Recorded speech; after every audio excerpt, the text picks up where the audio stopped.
So I have something to admit to all of you. How many of you have ever, in your lifetime, ever, how old are you, like 14, 12? How old? 13? In 13 years of life, how many of you have ever made a mistake? Raise your hand. Come on. Show of hands today. Yeah? Okay, I have, where'd my sheets go? Oh my goodness. I have an apology to make. Not my apology, but Brittany, who is the manager over at the Bountiful Basket, we did something really special. You collected 2,468 pounds of food. And when you dropped them off, what did you do with the food? You labeled them and you did what? You put them in a bin for your class. So then they took them over and they started unloading them. Unfortunately, they did not separate them when they weighed them. And that was a confusing part for Brittany. She's brand new. And so in the end, Brittany explained to me they didn't know who really won. So for the winners, we usually buy a gift card for all the winners. So all of you get a gift card. So come on down here and collect your Carvers and enjoy an ice cream. You're welcome. You're very welcome. Thank you. And Brittany sends her apology. Welcome. Oh, I dropped that one. Not on purpose. Thank you. I feel like I'm dealing cards, like blackjack. Here we go. Couple more. Shh. So I have a stack left, is right. So, because there's some students who are not here tonight, next week they'll collect their goodies. So I want you to know, each of you gets to receive this gift, and it's a small token of appreciation. If you read, hello, gentlemen, if you read Brittany's response and thank you, even though we collected 2,468 pounds, it's actually going to impact and feed over like 4,500 people. Can you imagine that? I know, it's incredible. So you're collecting the small bags of groceries, big bags of groceries, into a larger truck, into a larger facility. It's amazing to see the impact. It's going to last a really long time. How many of you have ever been on a lake shore when the lake is just glass and you take a rock and you throw it out there? What does it do? What does it do? There you go. It makes a ripple effect and it goes out, out, out, out. That little rock is you making a huge effect in this community. So Brittany says thank you. I say thank you. And I say, where is my lesson plan that got put somewhere else? No, it's fine. It was back here for the Connect. Thank you for the other battery. Is my lesson back here, Sadie? No. Yes, it's right here. So tonight we're having our last bit of information around holy baptism. We've been talking about baptism for a long time. My son Micah is here for Connect. He walked in and he says, "What's the holy part about this water?" Do you hear that? What's the holy part about this water? There's a little water right in that font. What's the answer to that? Anyone know? What is the holy part of the water? The holy part is God's word and God's promise. And those pieces are things that we cannot see. I think that part of our baptism is exploring all of those things, the things we can't see. Part of our baptism is trying to figure out, what does my baptism mean to me? I think baptism is probably one of the most important parts of our faith as God's people, because it identifies us. It lets us know who we are and whose we are. We belong to God. in baptism, God says all kinds of amazing things, but God says, you are my child. There's a story in the Bible that we talked about earlier. When Jesus went to be baptized, Jesus was baptized by who? Anyone remember? His name was something. Jay? Yes, John the Baptist. That's where we get the name Baptist from. He was baptized by John, and if you remember, John was Jesus' cousin. Pretty cool in the story. So Jesus goes down to the river, he goes in the water, and all of a sudden, like there's this voice up from heaven somewhere, and the voice says, does anyone know what it says? This is my son, listen to him.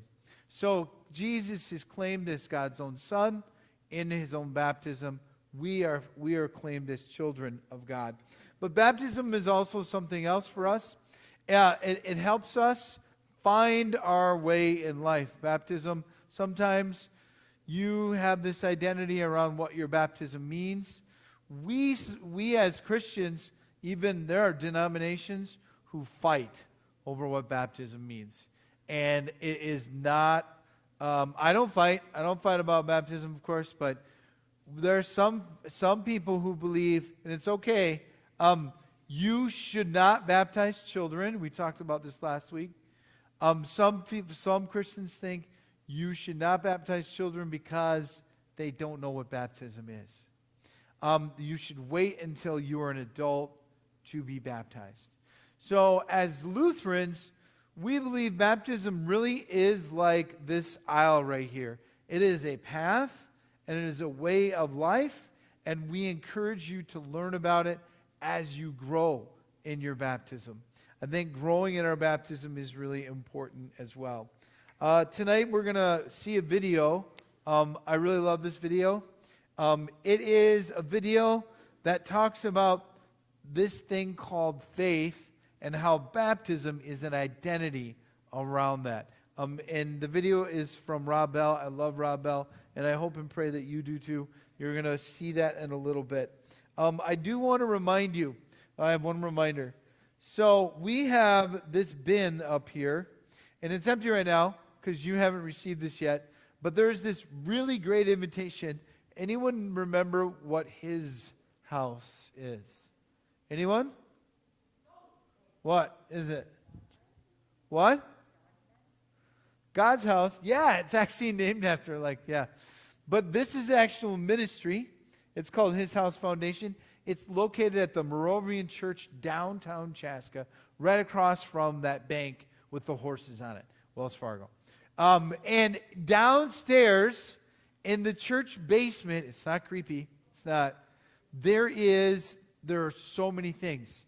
It looks like, how many of you have ever been to a thrift store before? Yeah? They have really cool stuff there, by the way. It is like a thrift store in that if you go in there and you look around, you could pick out an item and take it with you, no cost. And this is a ministry for people who are in need. For people who don't have maybe winter boots for their kids, winter coats. Maybe they ran out of diapers for the kids.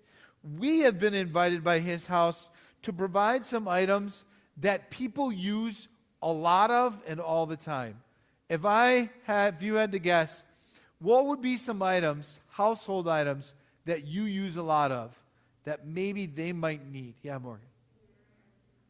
Deodorant and toothpaste. Let's give her a hand. You're right. We all use those. Yeah, what was your name? Becca. Toilet paper. That is right. I'm clapping for toilet paper. I'm not really that. It's not used in trees. Don't ever do that. Oh, yes. Some clothing. Yeah, absolutely. Believe it or not, they also want children's items. Sometimes toys. But we are actually being asked to provide items that sometimes they run out of a lot. I'm going to read them to you. Deodorant, toilet paper, shampoo and conditioner, toothpaste, toothbrush, mouthwash is one, Q-tips, laundry soap, and then hand soap. So, like on Saturday or Sunday, you come to church with your mom and dad, and or your family, and they might give an offering. They put their envelope in the offering tray. They may bring an offering to the church. Our offering for confirmation this year, each month, His House is going to provide a list of their most needed items to us. For this month, we are going to be doing hygiene items. So one time in the month of October, I encourage you, when you come to confirmation, come up and put your item in here. Now, if you go buy some toothpaste, do you have to buy 20 of them? No. There's no rules around that. If you buy like a pack of 2 or something, you're at the grocery store with mom or dad or whatever, and then you say, hey, could you get me an extra pack of Q-tips to throw in the offering bin? At the end of the month, we're gonna pick somebody. We're gonna pick a family, and you get to come over to the church, and hopefully this will be full, and then you guys can take it down. And that would be an opportunity to see all the things that His House has in store for you. So I had to get that in there. I totally forgot about that. So back to our baptism. Baptism and what it means to me. I think the challenge for us, 2 things that I think are really, really important. Somewhere, somehow along the way, someone may ask you if you've ever been baptized. How many? And everyone here has been baptized, I assume?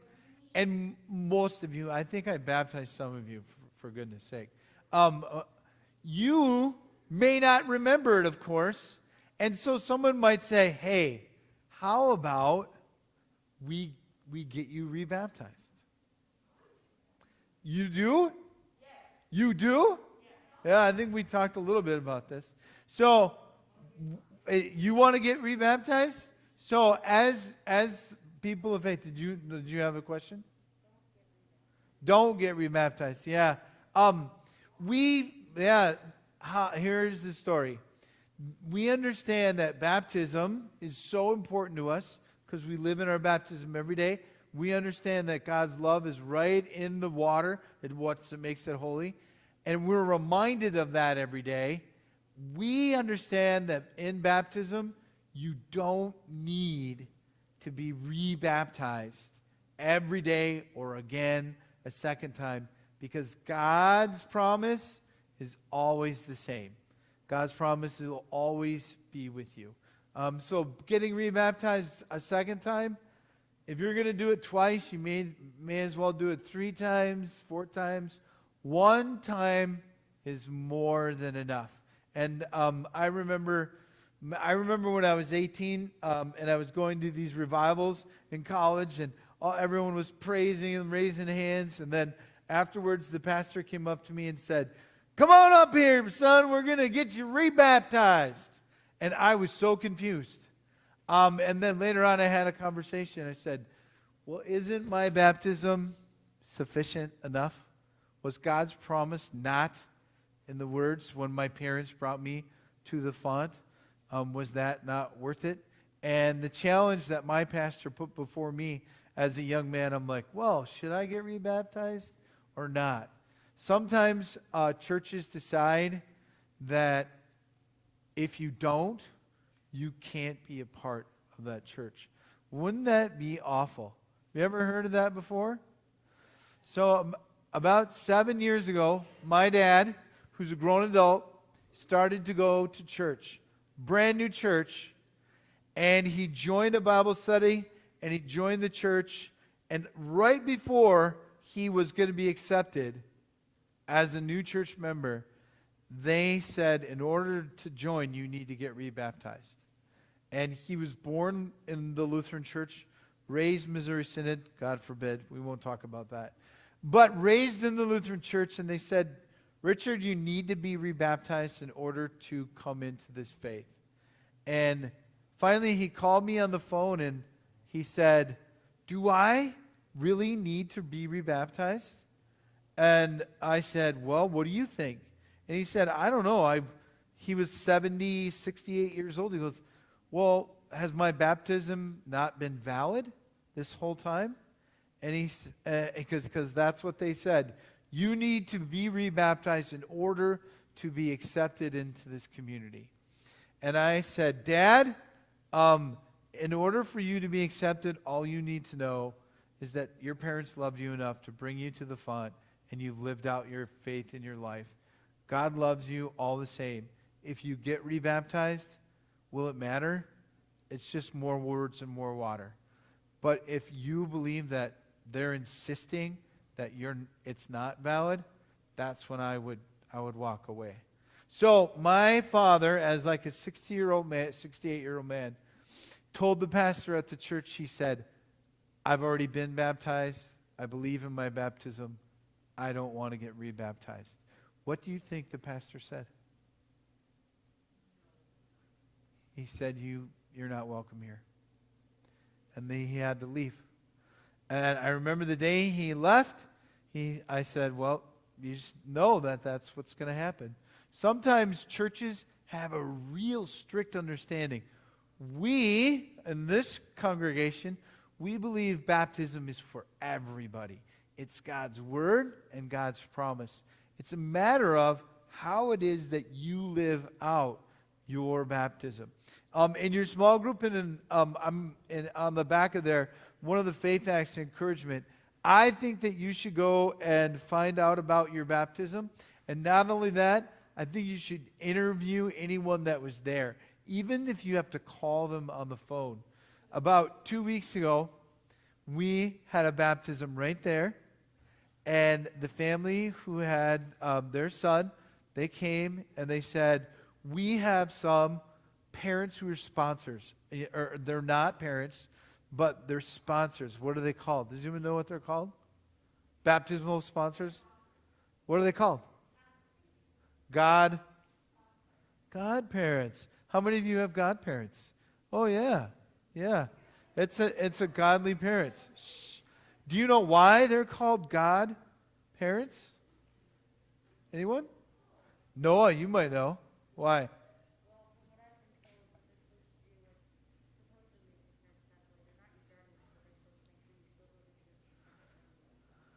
Give him a hand. Noah said, if your mom and dad pass away, your parents have picked godly parents to make sure that you are raised in the faith. And in early Christian history, your parents would baptize you. They would pick a set of parents who were your godly parents, because Christians during that time, it was illegal to be Christian. And so oftentimes, if you were found to be a Christian, they would put you to death. So early Christians lived in fear of not knowing if they were going to live or die. And so this tradition of choosing a godly parent to watch over you is really important. If you know anyone at school, or if you know anyone who's Catholic, this is a really important piece to Catholics. If you have your son or daughter, if you pick a godparent, it is clearly understood that if you die, that your child will go live with their godparent. And that's a common understanding amongst Catholics. We do not have that. If people come here and I've been asked this before, hey, do I have to pick a godparent, and if I die, will they get my child? I'm like, whoa, wait a minute. And that's like legal stuff. So this mom, a young mom, came and they baptized their little boy. He was so cute. And she said, we picked sponsors, and the sponsor can't be here. And I said, oh, no, that's too bad.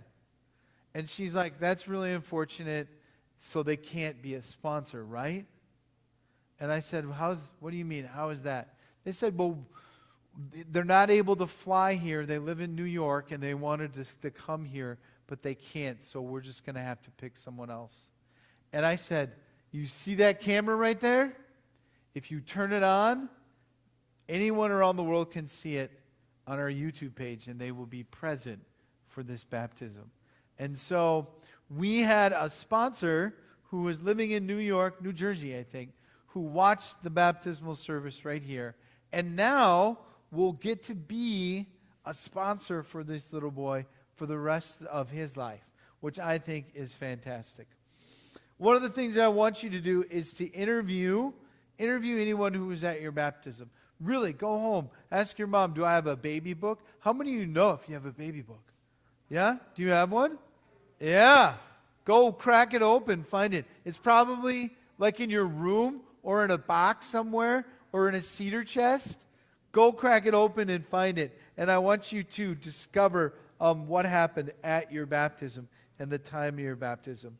And then remember that we celebrate our baptism every single moment of every day. I do have, Sadie, I don't know if you can pull it up, but I'm going to go pull up the video for you.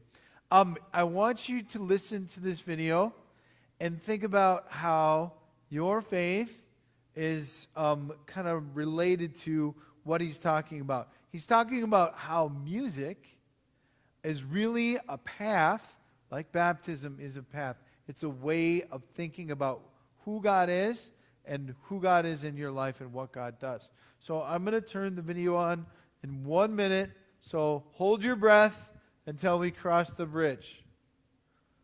Is it there? Can I drive, Sadie? Yeah, let's see here.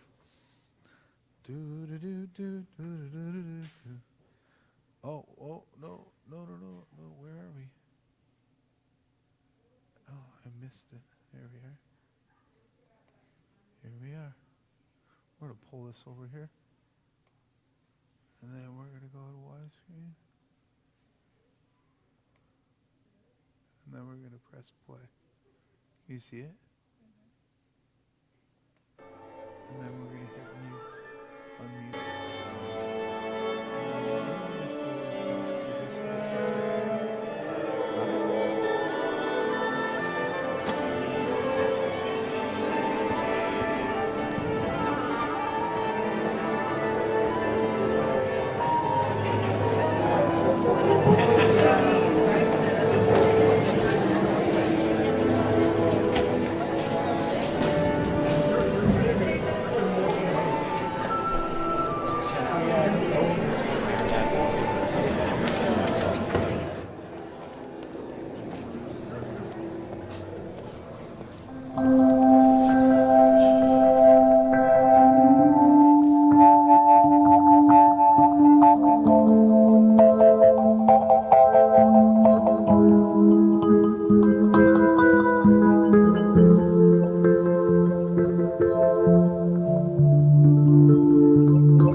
I recently heard somebody saying that they were pulling into a parking lot, and the space closest to the building opened up, and they said it was a sign that God was with them.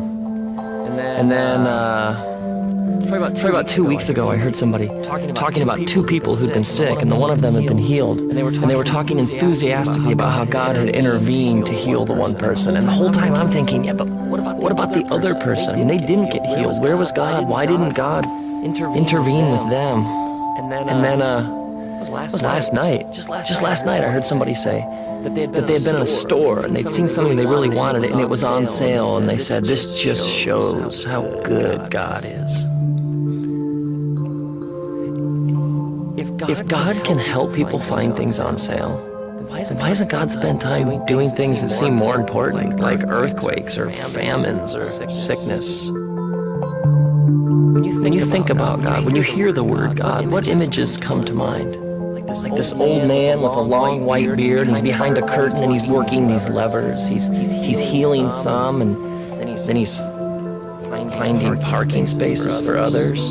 See, for many people, their concept of God is built around a God who's outside of everything, a God who essentially is somewhere else, a God who made the world but then stands back and watches it from this other vantage point, a God who's there and then from time to time comes here.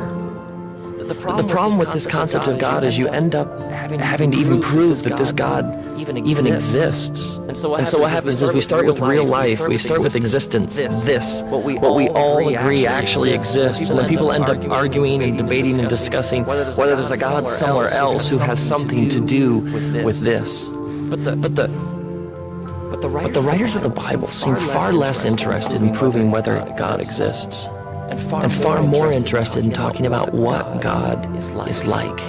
Like in the book of Exodus, a man named Moses wants to know God's name, and God responds, I am.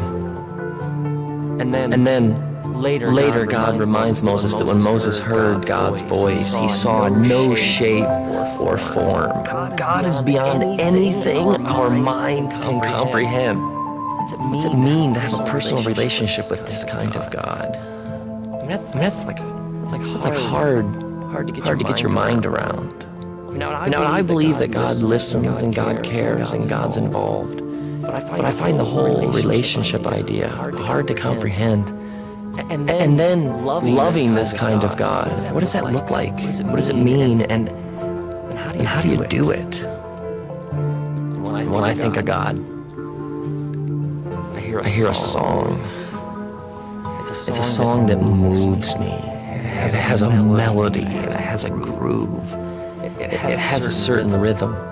And people have heard this song for thousands and thousands of years across continents and cultures and time periods. People have heard the song and they've found it captivating. And they've wanted to hear more. There have always been people who say there is no song and who deny the music. But the song keeps playing. And so Jesus came to show us how to live in tune with the song. Like that he's the way and the truth and the life. This isn't a statement about one religion being better than all the other religions. The last thing Jesus came to do is start a new religion. He came to show us reality at its most raw. He came to show us how things are. Jesus is like God and taking on flesh and blood. And so in his generosity and his compassion, that's what God's like. In his telling of the truth, that's what God's like. In his love and forgiveness and sacrifice, that's what God's like. That's who God is. That's how the song goes.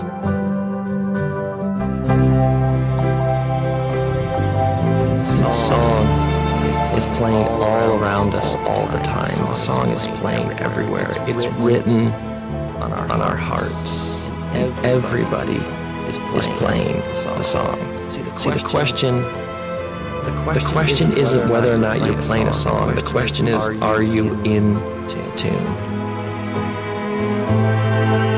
Like it's written in the book of Acts. It says that God gives us life and breath and everything else. God is generous. So when I'm like selfish and stingy and I refuse to give, I'm essentially out of tune with the song. Later, in one of John's letters, he says that God is love. Unrestrained, unconditional love.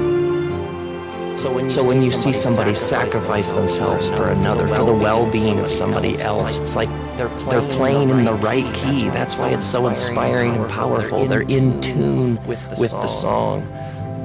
Now, some people know all sorts of stuff about music. They know stuff about pitch and modes and keys and instruments, and so they can hear things that maybe other people don't. They hear subtlety and nuance in the song that other people might miss. They appreciate things others might miss, but it's also possible to be so caught up in the technical aspects of the song that you miss the simple, pure enjoyment of the song. There are people who talk as if they know everything about being a Christian, and yet they can seem way out of tune. And then there are others who would say they don't know much at all about the Christian faith, and yet they can seem very in tune with the song. And I've met lots of people who struggle with what it means to have a relationship with God, that they haven't lost faith and love and hope, truth, compassion, justice, and generosity. Maybe you have this the sense like you have no sort of relationship with God because of all these things, these ideas you have about what that means, all these things that you've been told about what it is or what it isn't. And an infinite, massive, kind of invisible God. That's hard to get our minds around. But truth, love, grace, mercy, justice, compassion. The way that Jesus lived. I can see that. I can understand that. I can relate to that. I can play that song.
May you come to see the songs written on your heart. And as you live in tune with the song, in tune with the creator of the universe, may you realize that you are in relationship with the living God.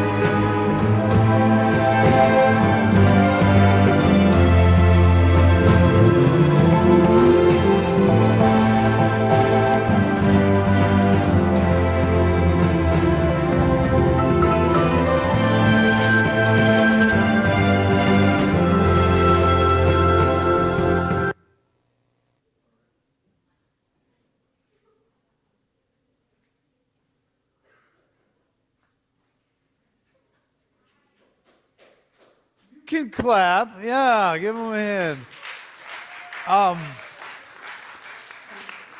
I really like Rob Bell. He's a pastor who has gone really far in life in terms of telling people about who God is. One of the best things I like about this is that the Bible doesn't talk about God. It tells us what God is like. By hearing how it is that we practice our faith. In love and compassion and forgiveness, in caring and kindness, and in justice towards other people. And not just other people, but in creation and in community. So baptism is a lot of things, but it is a reminder of God's love for us as we are God's children. Tonight in your small groups, there's some Bible lessons you'll enjoy if you're going to be reading some of those. Paul talks about some of those good things as well. And then share your faith story. I encourage you to get out and share your faith story. One of this right now is one of my favorite times.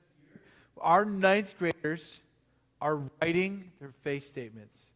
So all of you, when you become ninth graders, you'll be asked to write your own faith statement. I'm not writing it for you, it's you. So all the ninth graders right now are turning in their faith statements, and they're incredible. And hopefully, maybe by next week, I'll anonymously share some with you. That would be a lot of fun. And then, let's see here. Coming up, we are doing a few other things, but we're going to stay on track with our classwork. So I do want to have, let's see here. Is she here? Yeah, she's here. We're going to have our 8th graders. Where are you? I'm going to have all the 8th graders stay here. Stay here just for like 5.5 minutes before we ship off to small group. I want to share a couple things with you. Who's calling me? Somebody named Potential Spam is calling me. Should I answer it? Okay, okay. Shh. Shh. This is Pastor Reggie. Hi, Reggie. My name is Hannah Johnson. I am a teacher at Carver Elementary School. Do you have a moment? Actually, my phone said potential spam, and I'm in the middle of a class. Can I call you back? Sure. Yeah. What is the best number? I don't have a number for you to call me back. We're just trying to get out information about the referendum vote on November. You have my vote. You have my full support. All right. Thank you. Carry on. Have a good night. Yeah, you too. God bless you. Bye. This is a real person. Give her a hand. She was doing her job. Potential. I love those potential spams. Yeah. So the 8th graders are going to stay here, please. We're going to, we have a special guest from our senior high ministry, and we're going to share with you a couple things about the National Youth Gathering. In the meantime, we're going to dismiss by our small groups into your spaces and places. And before we do that, we're going to do a blessing, making sure that we have, do we have a 7th grade leader? Sherry might be taking the 7th grade boys. Raise your hand if you're in 7th grade boys. Thank you. 1, 2, yes. All right.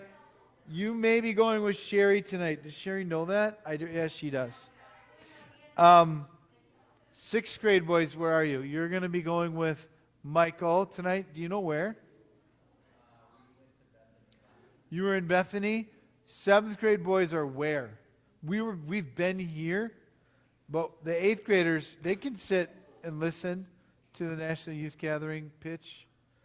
Oh, do you want to stay here? Stay here after you're done? All right, good.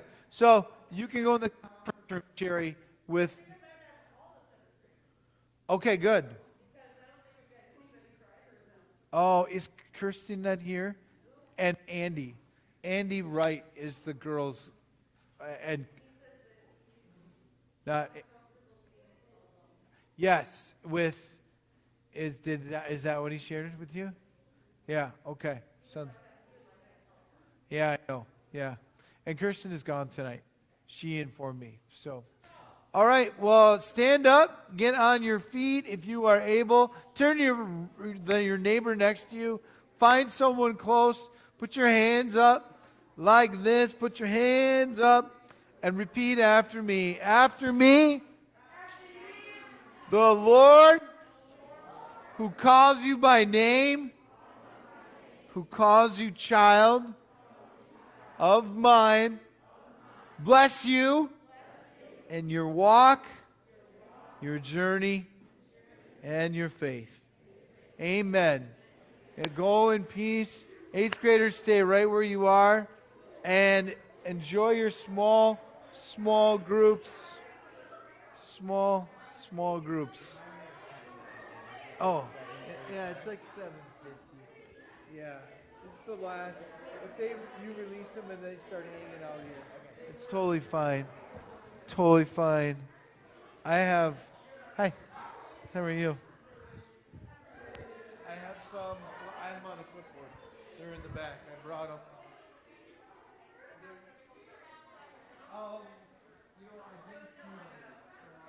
I didn't do it. I had connected.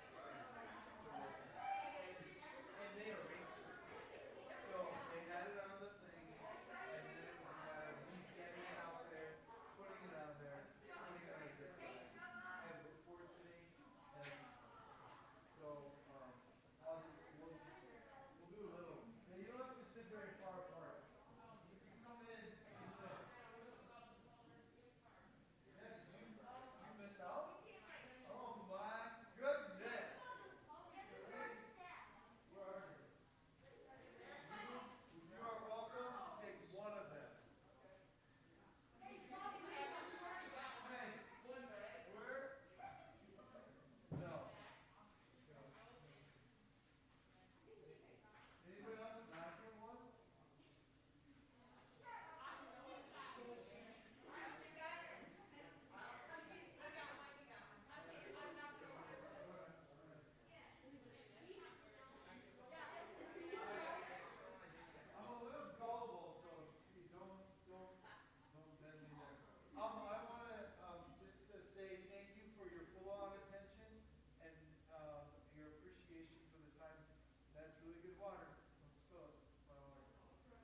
There's not